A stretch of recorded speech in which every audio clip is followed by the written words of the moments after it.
Begin today. My name is Pastor Sidney of the All Faith Church of Liberation, and I'm playing some music today, some prayer music from one of our services. The music that you'll hear in the background has no law to it except the law it discovers. It has no rules except the rules we all come up with playing. And this is a way that we demonstrate the Spirit in our services when there is music in the services. There's not always, but there sometimes is. And I believe this is the beginning of what I want to show to people. The difference between Christian nationalism and Christian anarchism, or Christian anarchy, because those are two different things. But the concept of Christian nationalism, we've heard a lot of things in the press about it.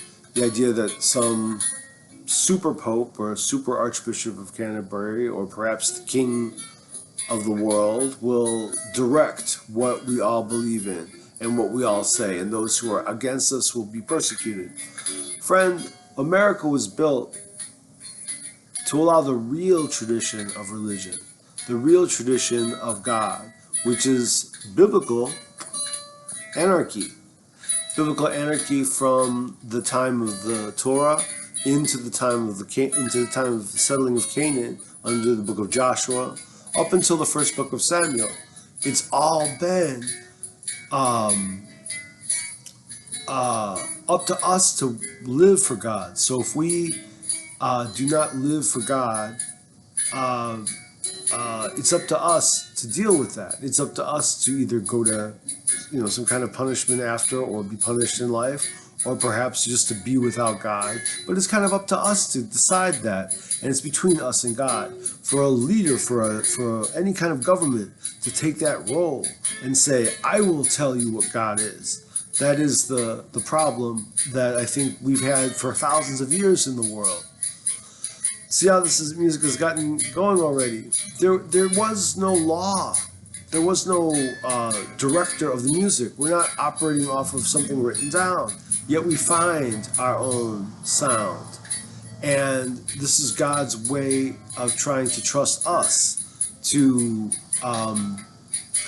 find His voice in us. Not to check with the pontiff of some church, not to check with the king of some government, not to check with the military leader in charge of policing the area. No, it is for us to find. And that includes all those other people, the king, the pontiff, the policeman. They are also supposed to be listening to God inside, and no one else.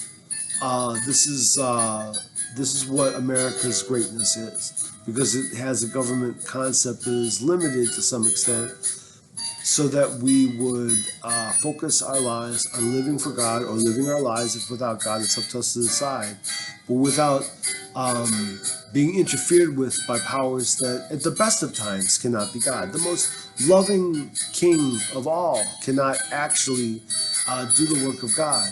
We look at the kings of the Bible. We know of King Solomon, we know of King David, but many of the other kings after, Jeroboam, Ahab, these were terrible people.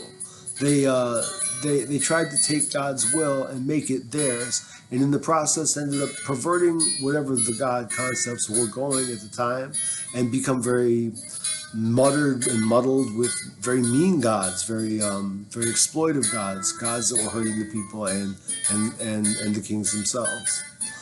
I'm a little everywhere today. I just prayed earlier, and I'm praying now with this music, because I have chosen to do it, and my community has chosen to do it, and we have all come together.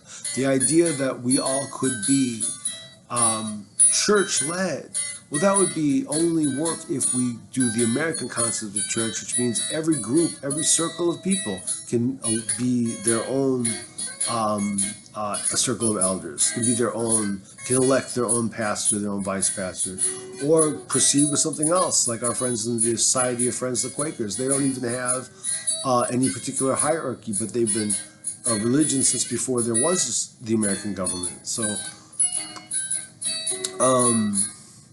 I guess these are just morning reflections. And I guess I'm coming to the point. There's a good part here. We almost lose it.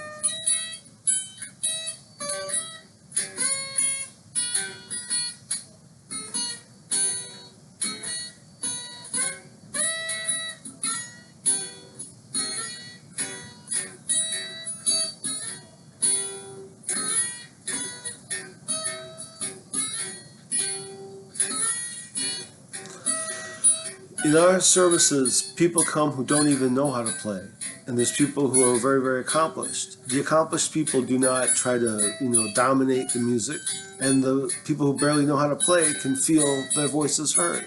That's the whole point of any kind of true church, which is to empower each person in the church to find God for themselves and to be one with God with themselves. Not to be one with a doctrine, to be one with some pastor telling you something, to be one with some interpretation of this book, which maybe can be argued with. No, it's actually a question of empowering everybody, this least to the greatest, to be humble vessels of Allah, to come through and direct us. That's the message of Jesus. That's the greatness of America, to let us all find that way. And you might all say at the end of this, that man doesn't represent me. I'm not a religious person like him. I'm a religious person in my own way, which is not the way this kind of heretical thing I'm hearing is.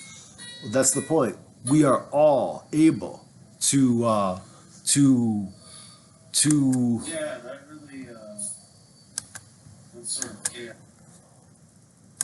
we are all really able to find our own voice and to find the like-minded people among us. So